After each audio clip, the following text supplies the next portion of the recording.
I'm no tech genius, but I knew if I wanted my business to crush it, I needed a website now. Thankfully, Bluehost made it easy. I customized, optimized, and monetized everything exactly how I wanted with AI. In minutes, my site was up. I couldn't believe it. The search engine tools even helped me get more site visitors. Whatever your passion project is, you can set it up with Bluehost. With their 30-day money-back guarantee, what do you got to lose? Head to Bluehost.com. That's BLUEHOST.com to start now.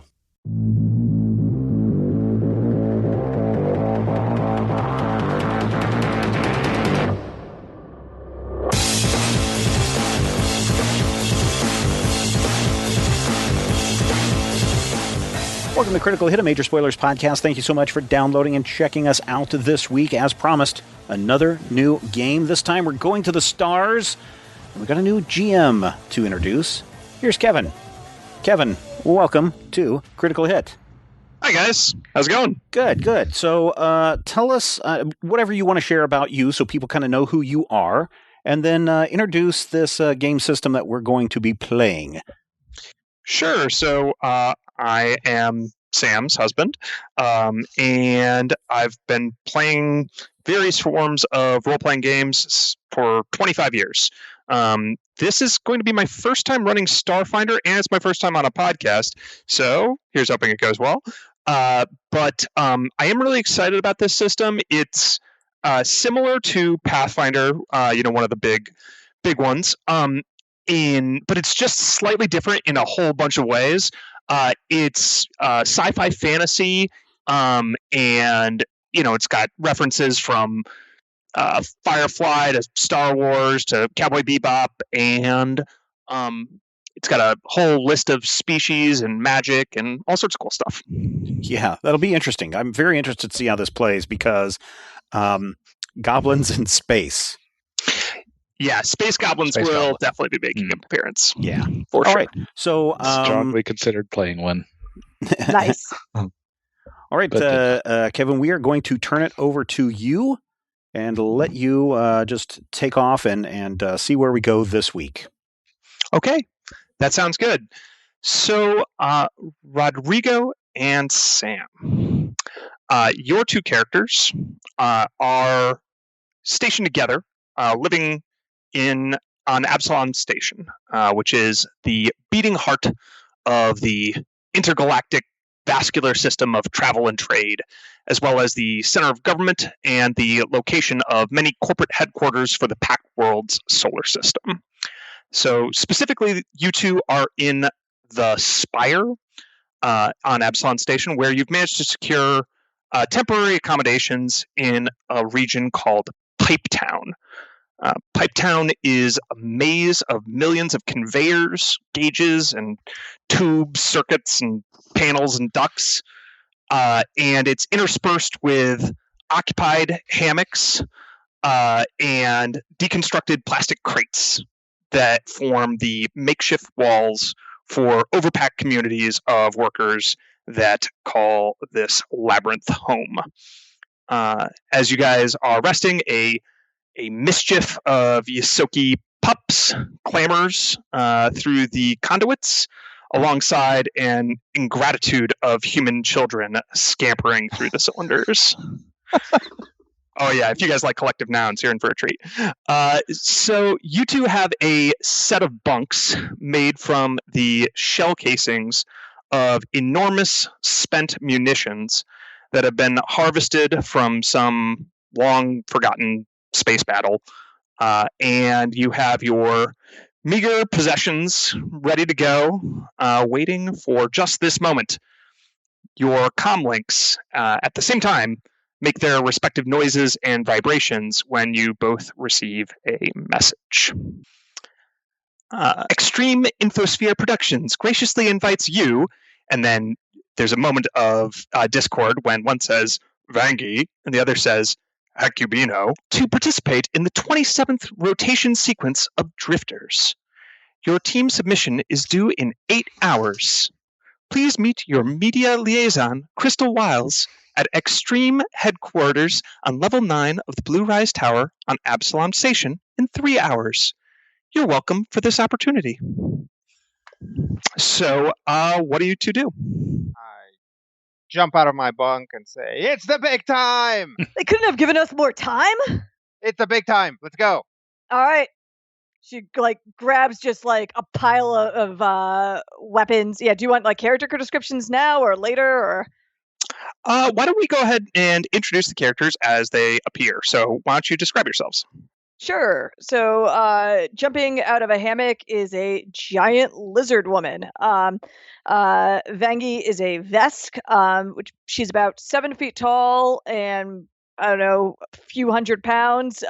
She's really broad shouldered, and is slapping. She had been asleep and just kind of basically like a muscle shirt and whatever tight spandexy artificial fabric pants, and is slapping on these giant plates of ceramic armor and hauling a big metal pike and then also a flamethrower over her shoulder in a backpack. And she's using her big tail to grab things just as much as she uses her hands.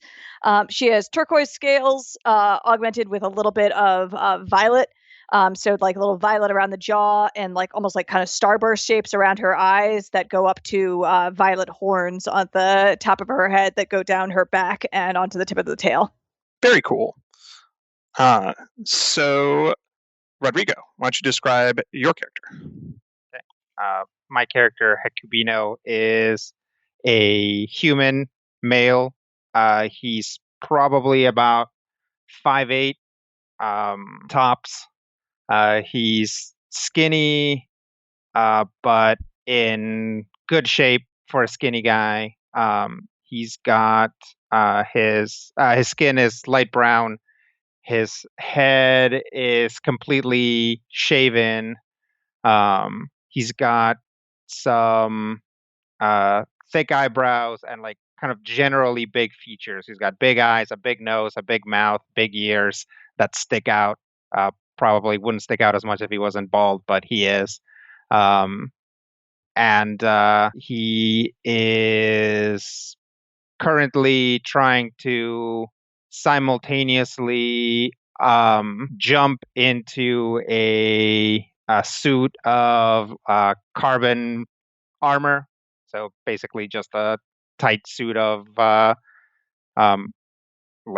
self replicating carbon nanite things, while also trying to apply some eyeliner, holding a hand mirror, which more than likely is itself just a polished also a polished shell. And while he's doing that, he'll say, do we need to take all these weapons? Are they gonna freak out if we show up?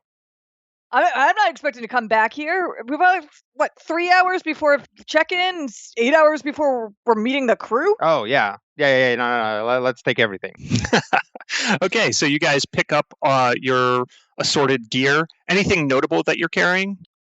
I am carrying definitely a backpack that's been packed with a bunch of stuff, but I've got an arc pistol, so basically a very, very serious looking taser that actually ends in these two little prongs. Probably has a safety yellow border around them.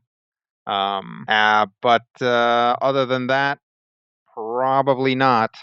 I mean, Vangi's pulling out a little hygiene kit, basically just spraying herself with some kind of cleanliness spray, and then spraying Hecubino with it as well. And yeah, I guess probably besides the giant weapons, that seems to be, she's also got a small hammer. And at the top of the hammer is a big bubble. A big bubble? And I think they also have these matching things that hook onto their backs that look like you could probably have a projector going on there. Nice. Okay, cool. So you guys grab all of your stuff and you basically clean out your bunks, which is fine. These were temporary accommodations. And you start making your way through Pipetown. You can make it pretty much without incident. to the closest hyperrail or grav train station.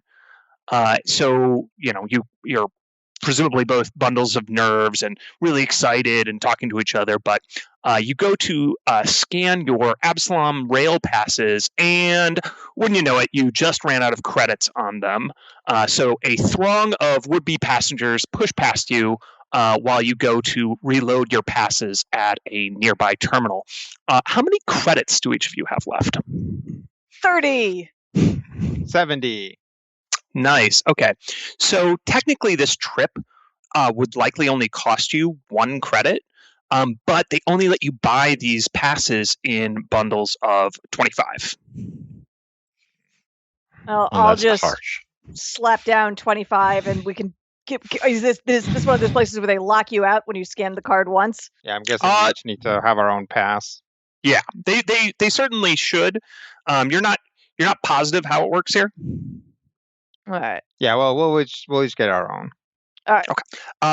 While you're at the terminal, a trio of elderly dwarves wearing old asteroid mining gear and carrying like rods with like a nylon mini satchel attached, basically, one of the hobo sticks. A bindle? Yeah, bindle. Approach you at the station terminal, and one of them approaches and says, "Hello there, strangers. Do you have a minute for some old miners?" We have exactly 1 minute. Yeah, you have like 1 minute. Hit me with a timer. What's up? I'm Brenson. This is Sirius, and that there's Duthane. We're trying to get to our grandchildren out in the ring at Drifter's End. We sure would appreciate it if you cover our grav train fare. Well, you're in luck, old timers, because we have multi-passes. So if you can swipe through with us. Thank you so much. And they bundle up their stuff and get ready to follow you onto the grav train. So you guys scan through, and then you just like hand your passes back to them, or what do you do? Or do you scan them in first? I'll just scan them in first, since they're probably slower than us. Cool. Plus, we can jump the turnstile if it comes to it. Mm-hmm. So you let them all through, and you let yourselves through. Evidently, it doesn't have that kind of security to prevent multi-scanning. And you're able to cram aboard the grav train just in time. It's full of people, just like Epsilon Station in general. It's just full of all sorts of different species from around the galaxy. You see a few other Vesk on board. You see some Shirin. You see what appears to be an elf, probably in like a Castrovel, another nearby planet in the Pact Worlds, attire, and then a bunch of humans as well. The doors close emphatically right behind you, and you're basically pushed up against the 3 dwarves that you led on, Brenson, Sirius, and Duthane. So they nod and grin at you, and they say, "So, where are you all up to?" Beggy just kind of like looks at Hecubino with a big grin on her face. Oh, we're off to be on a show, sort of. Well, we got a meeting with like a liaison person. We've got an audition. Yeah. Oh, hitting the big time, are you? Good luck. Thank you. The 3 of us, we've been asteroid miners out in the diaspora for decades. We're always trying to hit the big time. Maybe we've got one last shot in us, but since you have a bit before you get to your station, let me tell you about our adventures. And then they proceed to talk between the 3 of them. By the way, the 3 of them look very similar. One's got gray hair, one's got red hair, one's got dark brown hair, but they otherwise could be triplets.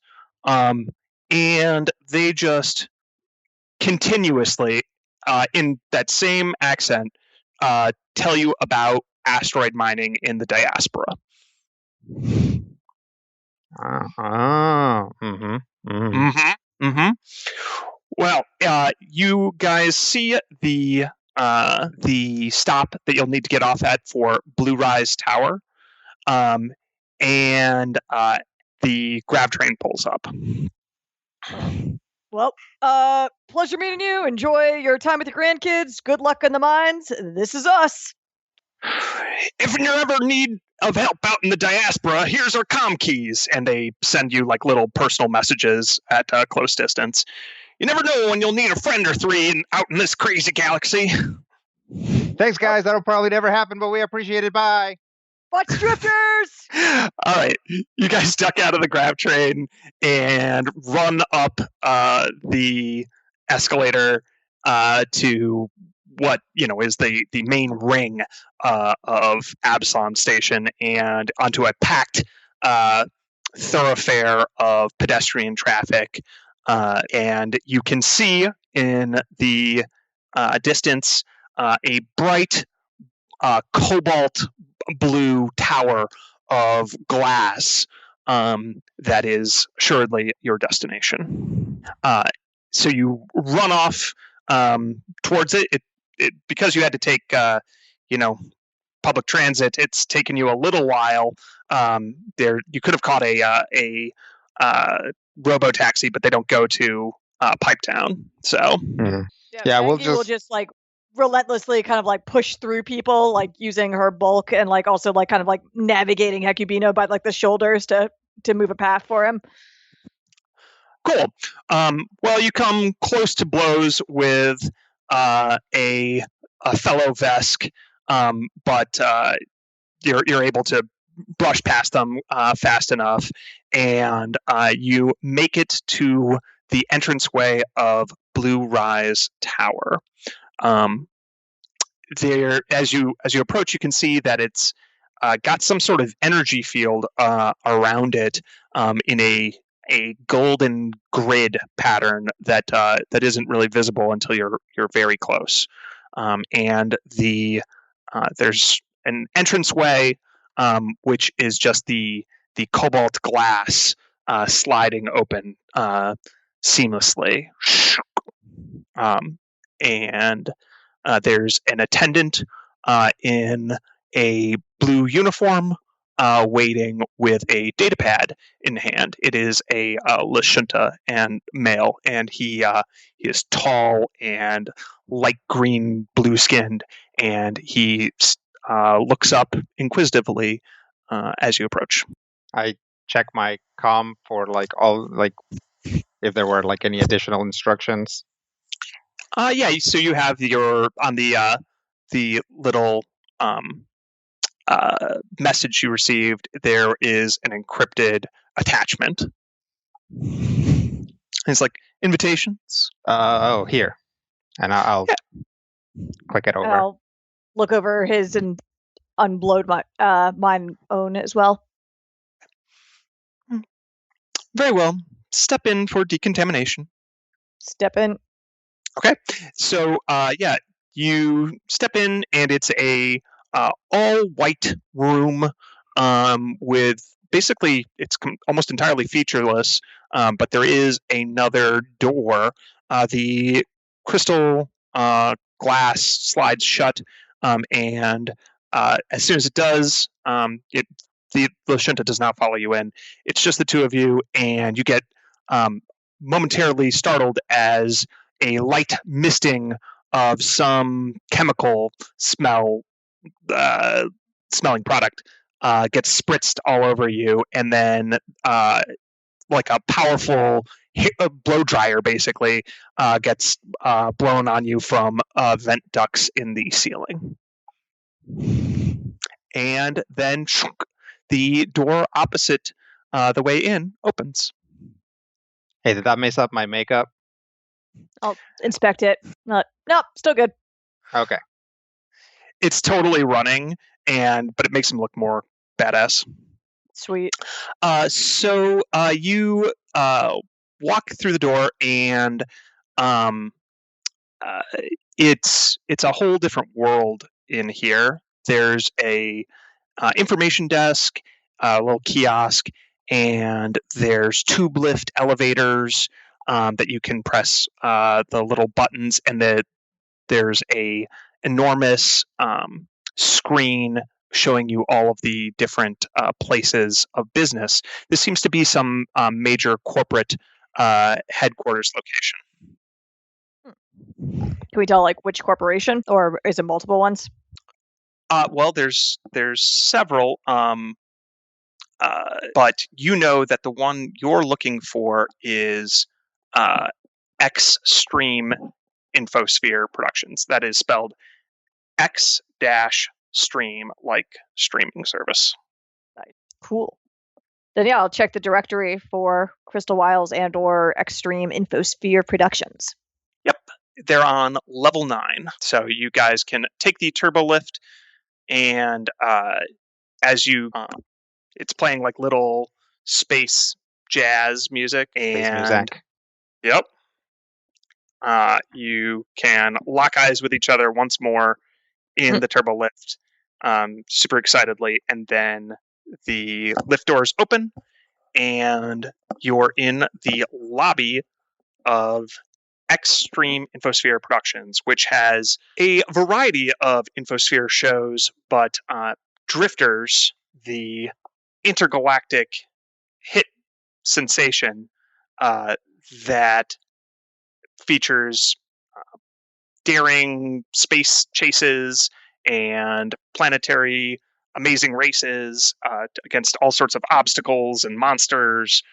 You see clips from that, including the most famous winners and teams and moments are just being blasted at you through a variety of media, including little VR pop-ups. Is there like someone to check in with here? Yeah, you have to kind of blow past all of this media overload for a moment, and then sure enough, there's a media attendant waiting for you. It seems to be a Shimmerine, which is a type of species that's made out of crystal. She is like a brilliant emerald in color, and she's lounging on some space chair, and she's just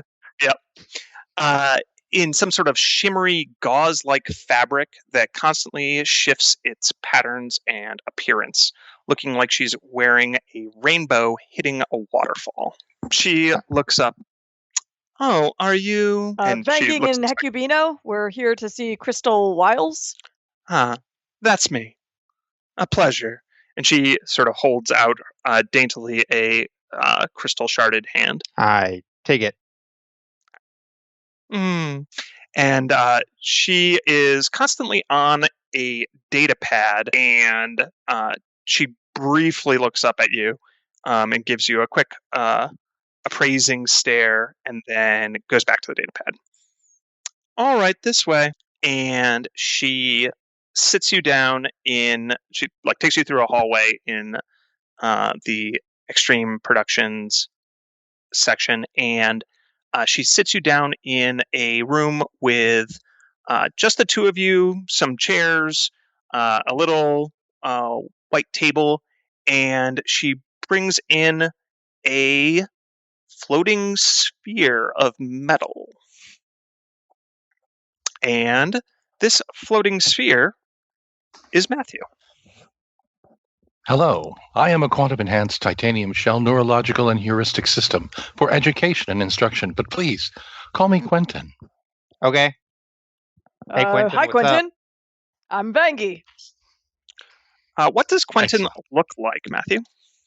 Quentin looks like a floating sphere. If steel is still a thing, you might say brushed steel. At the point that he begins to speak, sort of an LED display shows a face, or at least a rudimentary sort of emoji face that vaguely matches what he's saying and definitely has a friendly expression and just sort of floats in space. The best part is, if they're on opposite sides, he actually has a face on both sides to speak directly to each of them. Oh, that's helpful. I'm trying to figure out size. I can't find a size comparison. It's like somewhere between a medicine ball and a small yoga ball. So Sure. What size category are you? medium. So what would that be? Yes. So Quentin here will be he's my assistant to the assistant producer, that is. And he'll be doing filming services for us. Great. Why don't you have a seat and tell me a little bit about yourselves and why you think you should be the next team on Drifters. Camera on. She says all of these things very, very politely, but she is still transfixed with her datapad. Mm-hmm. Vengi sits down very daintily with like the air of someone who has crushed a lot of furniture in her day, but like still makes like a hideous scraping noise as she does so. Yeah.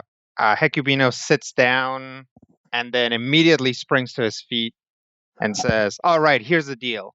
We're the most emphatic, most electric new team to ever hit the Danger Race circuit. All right?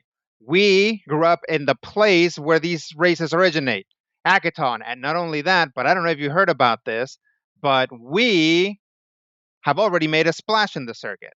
That is why we would be the #1 team to join Drifters this season." So when you stood up, her eyes did light on you as she is drawn to motion, and then as you continued on, she starts nodding. Yes, something with the Rusty Dragon, was it? Yeah, Team Rust Dragon. They have to rebuild because of us. If you want chaos and excitement, we're your team. Well, wouldn't you know, we just so happen to have a slot available. All right, what should I put down for the team name? She nods emphatically. We're gonna go with Team Lizard Brain. Yeah.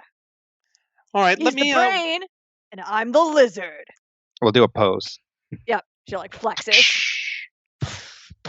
I get it. All right, well, let me run that through the Infosphere Connections database and be sure it's not trademarked or that it has a good presence already, but I think we can focus group that up and we should be able to work out with it.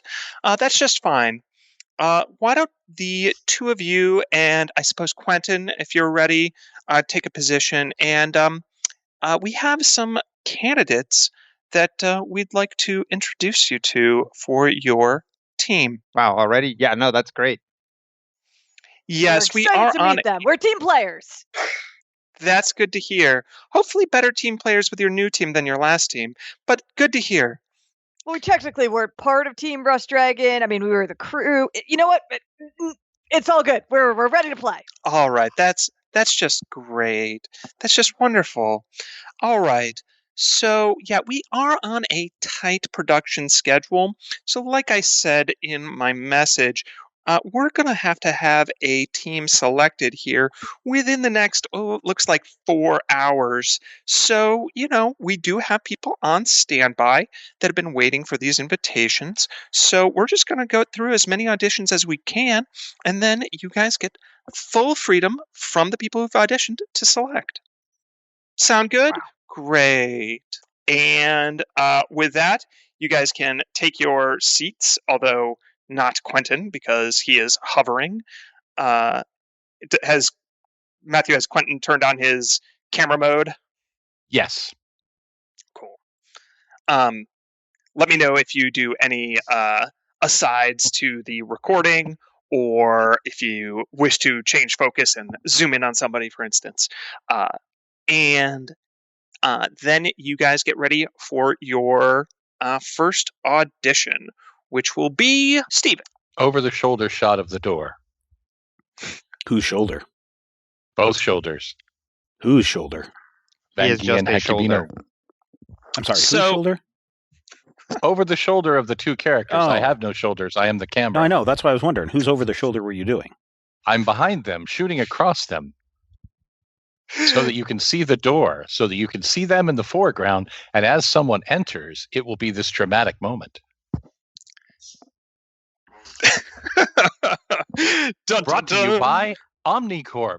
We already own that. So the door walks open opens up, and in walks someone about 6 foot tall, very generic looking person, right? It's pretty clear right away that this person is probably an android. He is wearing a generic blue like coverall. Strapped to his leg is a pistol, and he has a sling backpack over his shoulder, which probably contains all sorts of really cool computery type things that only androids would need to have. He looks at the door as it opens, steps through. Hello. Hey, come on in. Yes. Have a seat. Tell the sphere your name. My name is 785-727-1938-808, but you can call me Bob Newman. That's good, because I would not remember that sequence of numbers. Yes, that's fine. That's why many of us have chosen names that are more easily pronounceable to other species and peoples. I'm a pilot. Okay. Oh, you're a pilot. That's great. What sort of crafts do you have experience with? I think you would call them generic spacecraft. This would technically be my first big space adventure. That's great. Oh. That's great. Probably don't have any bad habits. Do you have any bad habits? No. Why do you want to be on drifters? I think many people know that our kind are raised into indentured servitude on birth, and we have to pay our way to get out of that so we can go and do our own thing. And in order to do that, we need money. Working on the planet, it could take many generations for us to work our way out of that debt. And by being on a show like this, I can potentially earn a lot of money and get out of that debt faster. It takes a lot to make hustler. I like it. I'm a pilot. A pilot hustler. Sounds compelling. Thank you. One quick follow-up on that. Now, you say you're indentured to your manufacturer. Now, they don't have the rights to your likeness, I assume. Oh, no, we are... That's just great. That's great. Good. And she's back to her data pad. All right, Bob, one last question. Uh-huh. Who's the money? Who's the money? Yeah, who's the money? You are? I'm the money. You are the money. Jump on the table and be like, I'm the money. I'm the money. I'm the money. It's nice to meet you, Mr. Money. Get into it, Bob. Nice to meet you, Mr. Money. He's the money. You are the money. Yeah. All right, I've seen all I need to see. Okay, you will call me? I look at Quentin. Yes. Okay. And I kind of turn around and step up to the door, and it doesn't quite open first, and then I have to step towards it again, and then it finally opens, and then I walk through, and it closes behind me. Nice Excellent. Bob. I like him. I think he has a good, awkward energy. Yeah, he's not going to take any camera attention off us, that's for sure. That's true. And he will provide the necessary piloting skills. Oh, yeah, there's that. Yeah, we can spin him into some sort of emo tragic character. I think we can work with that. Yeah, and I've been practicing my piloting in case he turns out to not be any good. What was the sequence of numbers again? Yeah. 785-727-1939-808. I assume you got it that time. Yeah, I got it. All right, great. I'm with you.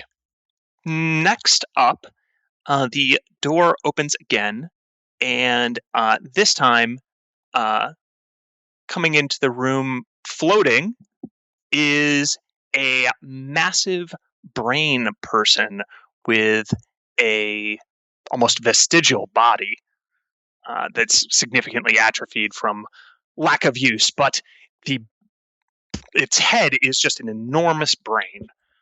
Is it a contemplative? It is a contemplative. So at least the two of you, Hecubino and Vangi, have seen contemplatives before on Akaton.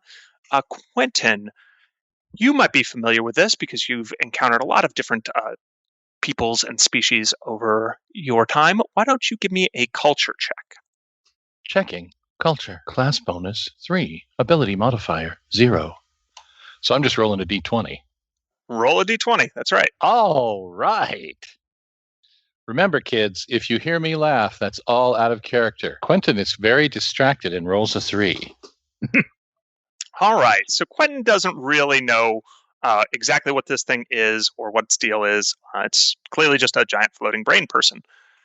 I had to pull out to frame him properly, and thus was distracted for a moment. All right. Difficult to frame. Difficult to frame a Yeah, brain. had to take the camera wider and also taller. And you hear something in all of your minds as it communicates telepathically. And it broadcasts very loudly, I am Talos. Oh, I hear hi, I am. Talos. Yes. I hear this is Team Lizard Brain. Preliminary copy brand searches seem to approve that name. Yeah, that's right. You're from Akaton? Yes, of course. But more importantly, I can be the brain of Team Lizard Brain. Oh, well, I'm sorry to tell you this, but I'm already the brain of Team Lizard Brain. But we do need a cute one. Do you think you can grow? Do you think you can maybe grow some sideburns? Are you mocking my appearance? I am a powerful psychic. I have vast mental abilities that dwarf your whatever you are, human mind. You call yourself a brain? No, truly, I can be a leader for this team. I can provide guidance. I can be the captain, and I will undoubtedly be the smartest member of the team. Plus my vast psychic abilities. And I will be the face naturally. I'll turn to Bang as I think that's a no on the sideburns. We also have a opportunity for maybe a foil. Like maybe you could just that could be your shtick. Like you're trying to constantly take over the team, and you and Hecubino could fight about it a lot. Yeah. Maybe we can give you a mustache. Yeah. How do you feel about mustaches? I prefer accoutrement that I can wear psychically, such as a crown. Like a little one that floats right over your head? Yes. All right, Crown. we'll I mean, we're kind of going for a more rough and tumble kind of look. I don't know that a crown would work. How about a helmet with a spike on it? I think that one of the first orders of team business, it floats over to Vangi, would be to be sure that this human knows his place. I will accept him as his mentor. Oh, that's cute. She kind of gives him a brain noogie. My lobes. No, I like this guy. Yeah, we'll definitely keep you in mind. I see what you did there. Excellent. I eagerly anticipate your acceptance of my rule. I'm sorry. I mean, stardom. And thank you. Don't let the door hit you in the medulla oblongata. All right. The next creature to approach, I will let Rob describe. So it'll walk a bulky, lumbering, mechanical shell. I think a spiral snail shell, not one of the pointed ones, but just a regular round shell. With a nautilus? Yes, nautilus. Nautilus is the one I'm thinking of. Okay. Can't see into it just yet. Everything on it is there. It looks like drawers, hinges, lights, a number of random things on the shell, and a very friendly. Hello, is this the right place? If you're here for the Drifters audition, it is. Yes, Team Lizard Brain. I was told. That's us. Yeah, way to get the word out, Quentin. Hi, I'm the doctor. We're the doctor. So are you you're some sort of for medic? Like a snail robot or something? Oh, and out of the front of the shell, a kind of green and blue limb reaches out and creates a face. No, we are Recreatry. Describe this face. Very, very basic. It's trying to mimic the human face, but is clearly not great at it. What is it made out of? Little bits of coral. Oh. And if you look closely, everything looks like it's slightly moving, and it adjusts slowly, trying to as it tries to mimic what it sees. A little bit closer. Quentin zooms in and gives it a super that says Ricrici, spelling it carefully. Wait, is that your name or your species? Species. We are Amu. Ricrici Oh. is crossed out, and the super now says Amu. Nice to meet you, Amu. Don't think I've ever met a Ricrici. We haven't been exploring for long, and that's why I want to do this. Exposure. Get it? Yeah. Okay. Let's see. So you said you're a medic, right? Wait, I got one for this one. Okay. All right. So, one of us has been paralyzed and implanted by a Zill. The Zill is in the process of phasing out into the ethereal plane. What do you do? Apologize to the other one for seeing their friend go away. I see.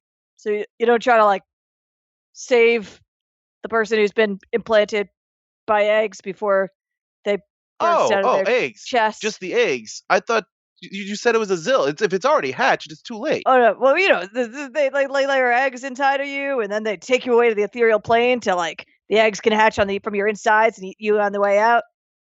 Yeah, that's you said the Zill was in there. No, the eggs. Oh, that's a simple surgery. Though no anesthetic, because you have to be able to feel what's going on in order to let us know what still is in there. Well, you point at the a Vesk. Yeah. Mm-hmm.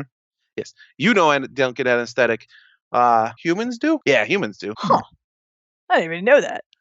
Your species feels your internals a lot more sensitively than or humans don't feel their internals all that as sensitively.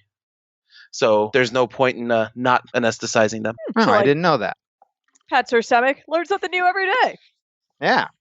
I like it. He's got like a real horrifying vibe.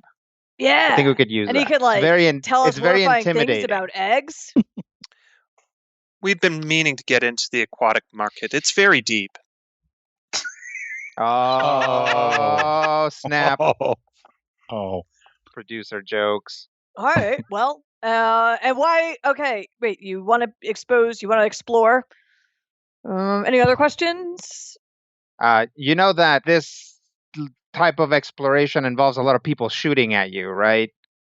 And maybe like some sort of monster trying to eat you or trying to get out of the wreckage of a spaceship.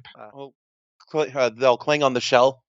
I'm not worried about damage. This thing is solid. Our people are very good at have figured out how to leave the depths safely. Okay. All right. Cryptic. I like that. Mm-hmm. Mm-hmm. Ricrici language download complete. A man of mystery. Quentin. So you made that is to say, Quentin made a good approximation of all of the clicking and sounds that come from the motions that Ricrici make, and you might have had to use a couple of some of your little arm gadgets, Quentin, to get the visuals across to communicate in Ricrici. That is true. What did you say? I said, hello, I am a quantum-enhanced titanium shell neurological and heuristic system for education and instruction. But please call me Quentin. Really wondering how you got across that titanium neurological thing in Ricrici. Well, there were actually several small extensions that came out and literally spelled it. There you go. Like when you have one of those fans that has a lighted message that goes across it, several small extensions came out and started spinning, and then an LED display had titanium, as well as heuristic, strangely enough. I would be worried if the species of our medic doesn't have the word neurological in it. That's fair. That's fair. Weirdly, doesn't have education. We don't actually have neurological in it. Oh. Do you not have brains? I think they're mollusks, aren't they? They'll put a hand out, Sure, but and they're kind of- sentient. or an appendage out, and kind of wave it around and show that it comes apart willy-nilly. Ugh. Gross. There's about 4,372,163 of us right now. Oh, Wait. So you're like a collective? Yes. Cool. Just 1 second. Hey, we're paying them as an individual, right? I don't want to have to split this 1,100,000 and however many times you just said. Yeah, right. You got one paycheck. You guys can split it as far as you see fit. Oh, we only need the one paycheck. Great. Oh, great. Well, thanks for coming. Are we friends now? Yes. Definitely. Yay. We will contact at least one of you. You guys can fight over who is our best friend. Oh, we All are one right. mind. So educational. Get out of here. The doors open, and you are almost bumped into there, Amu, by a very large creature, much larger even than Vangi, a Trox. Now, a Trox looks... I'm trying to think of how to describe this. It stands about 10 feet tall. It's covered in both natural plated armor. It's got these two enormous back spikes. It has exoskeleton, kind of three enormous talons. It's got little side arms built into its abdomen. The thing must weigh 600, 700 pounds easily, and it has fearsome mandibles along with glowing red eyes. I am Kex. What do we have here? Whoa, hi. Greetings. I am Kex. Well, pleased to meet you, Kex. What brings you to this audition? I wish to join your team. What would you say your area of expertise is? I have studied the secrets of the cosmos with the great Kasathan Solarians, and I will bring the power of the sun and gravity. Always wanted to hang out with a Solarian and heard interesting things. Yes. I am proficient in many weapons. I leave no foes standing beyond me. I am an unstoppable force and an immovable object. I am Kex. Okay, well, I got a question for you. What would others say is your least worst strength? I do not understand the question, but I have meditated long and perfected myself into a being of pure cosmic energy. And then he, his eyes grow golden, and he conjures a massive weapon of golden light. It's a melee. It almost looks like a double-headed axe, but again made of light. And he starts swinging it around and doing these fancy, baton twirling moves. And then about halfway through his routine, he stops, and you hear a weird sound. It almost sounds like he's whistling. It's just, or it's like, and there's a something coming from him. Does it smell bad? Oh my goodness! Oh God! It smells terrible. It smells horrible. It's an extremely potent, almost visceral. Oh, yeah. Your eyes are watering. Quentin, you're lucky you don't have a nose. I have 17 sensors that allow me to tell this noxious gas. Is that a Solarian thing? Or I happen to be molting right now. That is the molting fumes. Oh, I see. How long is that going to last? No more than 17 weeks. I'm not... Hey, you know what? I think we've gotten all the information we need, so we will be in touch. Very well. I look forward to defending you from your many foes. Yeah. Yeah, that's going to take some sort of industrial strength air freshener. Crystal gets up and leaves the room to go get this whole thing ventilated. She like as Crystal leaves, she like that's not like some kind of like we're not gonna get like I don't know in trouble for not hiring him while he's molting. I don't know. I can't. It's like somebody put chili peppers directly in my lungs. It's like somebody farted inside my spacesuit. Yeah, it's like when like a space gas supposedly like flays your soul. This smells like that should feel like. Yeah. It's like that paralyzing stench of the grave that cuts you to the absolute core. Yeah, except like with like egg salad on top. Yeah. That's been like left out for a week. I will classify Kex under maybe. Yeah, that's a big maybe. The axe was pretty cool. Yeah. Not gonna lie. Okay. So after a few minutes of refreshing the room's oxygen and getting some eye drops and so forth, you can get a new audition, which is a Yosoki. Brian. So, basically walks in, seems to be a small round mound of scaly hide and bone spurs, seemingly being worn by a small Yosoki creature. He's kind of chubby, a little bit more hamsterish looking than Rat.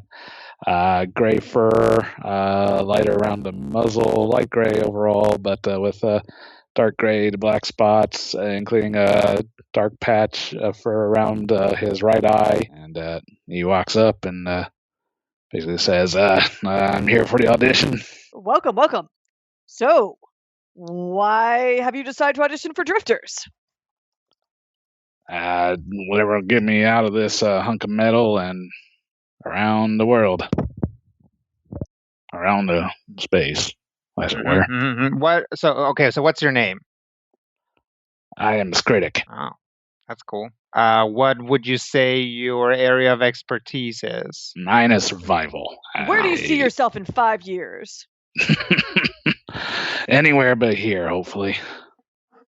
I feel that we've been basically living I think underneath a cistern this whole time. So I get what you're saying. Yeah, but if you need someone who can fill pretty much any position, I am very adaptable.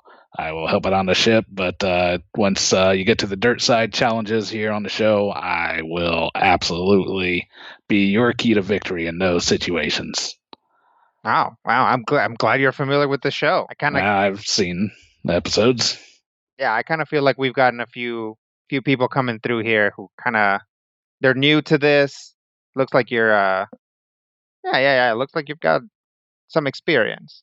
Now I got a question for you. Yeah. If a fully loaded Corvette leaves Akiton for Aox at 7:45 pack standard time, traveling at a subdrift speed, while a passenger shuttle leaves Aox for Akiton at the same speed at 4:11 p.m., when are they most likely to get jumped by pirates? As soon as they're as far as away from any sort of civilized land, that's when they're going to get jumped. I mean, that's what I got. We would also have accepted 4.7 light years. I'm not the most mathy person, but I'll take your word for it. I lean back. I'm like, Pangy. Yeah. This guy kind of looks like he would kill us in our sleep. Yeah. Would you kill us in our sleep? Not typically. But on occasion. I think it'd have to wrong me in some pretty heinous way for me to have to resort to those measures. Define wronging you. I don't know. I guess if you dump me on some planet and make me have to fend for myself again for some 3 horrid years, and if I ever come back to this ship and find you again, then you might have to worry. Okay, all right. So, like, last beer, like taking the last beer, not bad enough. You can have what beer you want. Okay, all right. No, I like this. I think he's got a real. Bring some like grit. Yeah, he's got lots of grit. Like I can literally see it. Yeah, in like the fur. Yeah. I Yeah, mean, I have the that's best lodgings definitely going in around. the I'm big sorry. baby pile. Oh no, don't apologize. You're great. You already have a great look. I don't think if you get in this team, we're not gonna have to work on you at all. Well, sounds good. All right. Well, everybody's got your information, so yeah, we'll call you. We'll call you if and when corporate. Yeah, and fair enough. Hope to be sailing with you. All right. Nice meeting you. Yeah. Bye. Yeah, bye. All right, and then there's one more candidate ready to audition, a Sheeran, a bright blue-green bug person with uh, really beautiful antenna and kind of shimmery purple eyes, and dressed in everyday clothes, but you note that she has tons of pouches and pockets, and it seems like she's wearing layers. She's got a cool vest underneath, and she's got little weapons stashed away. And she cheerfully approaches and twitches her antenna at you and says, "Hi, it's not too late to audition, right?" No, I think you got in just under the wire. Yeah. Oh, great. My name's Halicon, and all I want to do is help you guys. That's great. How would you help us? Well, I've been training as a mechanic. I've been backup training as a pilot. I hold several PhDs in life and physical sciences. I'm I'm very clean. I know how to cook. And I'll really do whatever you tell me to do. I just am so happy to be here. You sound grossly overqualified. Oh no! Don't worry about me. I can also handle myself in a fight. Wow, that's good. She that's pulls out impressive. a sniper rifle, doing which you had no idea she could have underneath that cloak. But yeah, I'm actually a crack shot too. Wow. I see. Well, what would you say is your greatest weakness? I don't really like the spotlight for myself. I really just want to help my companions. Wow. Excuse me. And her coloration starts to turn more purple. Yes. And around her mouth, her little mandibles are freaking out. I don't suppose, was there happen to be a, and she collapses to her two knees, multi-trox in this room? Oh no. And she starts spewing out some green acidic goo on the floor. Oh no, is Ambu Crystal, still here? do you have Get a medic. someone on call? Medic? All right, so we'll hard cut to a few minutes later when a medic team has been called, and Halicon is on a stretcher. They've stabilized her, and she's got a Sheeran, gas mask on, feeding her oxygen. And Crystal says, "Oh yeah, thoughts and prayers. Okay, that's going to be a no." Oh yeah. Oh, man. I hope she recovers. Yeah, I'd love to see her next season. She seemed great. All right then. Well, I'm going to let you guys deliberate for about 5 minutes.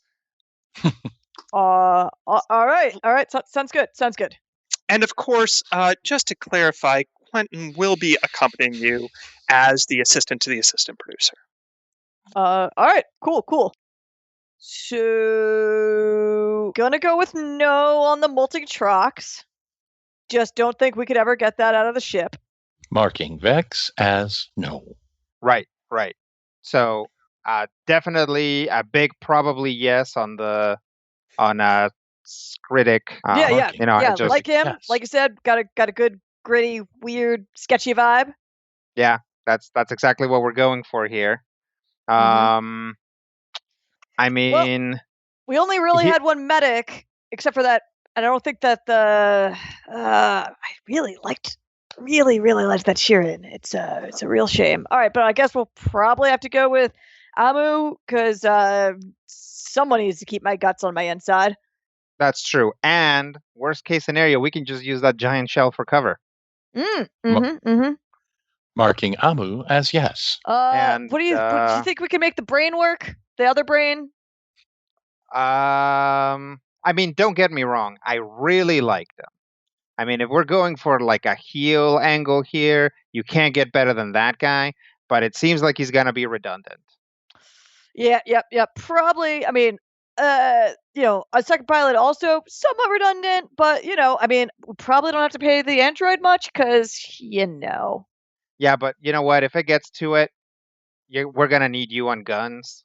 Yeah, that's fair. Much rather be firing guns than flying, honestly. Yeah. Guns are always more fun. Yeah, this way you don't have to think about it, and he can worry about it. And yeah, I'd say yeah on the android. All right. Marking 785-727-1939-808 as yes. But we got the budget for all this, right, Crystal? Yeah, you should be able to fit 6 of you on the ship that's been donated. Donated? Oh, yes. You've got an unusual situation. It'll all be explained later. But yeah, your team has a patron on the Drifters circuit, and they've donated a small ship. I'd say 6 is a good number. All right. Well, that's if we count Quentin here, that's 6 of us. Yeah, 6 is correct. And as a bonus, both Skritic and 5-minute Quentin don't take up that much room. Yeah. All right. Well, I'll go ahead and send out the summons for the ones you mentioned, and we can finalize this before we send you off to your ship. All right. Thanks for setting this up. Oh, of course. And Crystal's just typing away at the data pad. Her homage clothing has changed to look like a starfield with a supernova exploding. Wow. Oh, you like this? This is the latest of Mirage illusory clothing. It's very stylish. Yeah, it's distracting. Thank you.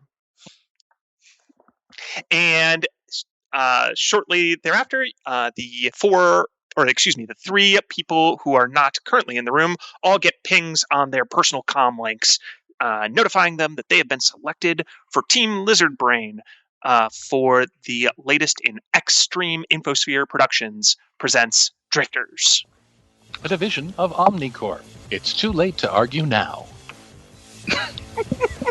Hooray! I think we'll stop there. I think that's a good introduction to all of the characters and kind of what the situation is. I mean, we kind of know what the game show is about. Lots of money, some interesting characters. Will they survive? Will they make the cut? Will they have to phone a friend? We'll have to find out next week when another episode of Drifters appears right here on this podcast channel. Until then, here's hoping all of your dice rolls are critical hits.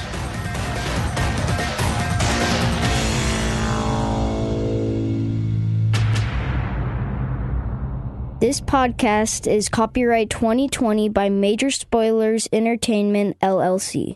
These days, I can do anything from my phone. Book a vacation, order a meal from a 5-star restaurant, buy and trade stocks. But maybe the most amazing thing I can do is make my dirty laundry disappear and then reappear perfectly washed and folded. I have Rinse to thank for that. I just schedule a pickup in the Rinse app or at rinse.com. A Rinse valet comes to get my clothes, and before I know it, they're back, crisply folded and ready to wear. They even do dry cleaning, which is returned hanging in a nice Rinse garment bag. And with Rinse, my satisfaction is guaranteed. If for any reason I'm not happy, they'll re-clean my clothes for free. Best of all, Rinse saves me tons of time each week. That's time I get to do something I love versus something I have to do. So if you want to save loads of time by not doing loads of laundry, remember, there's an app for that, Rinse. Sign up now and get $20 off your first order at rinse.com. That's RINSE.com.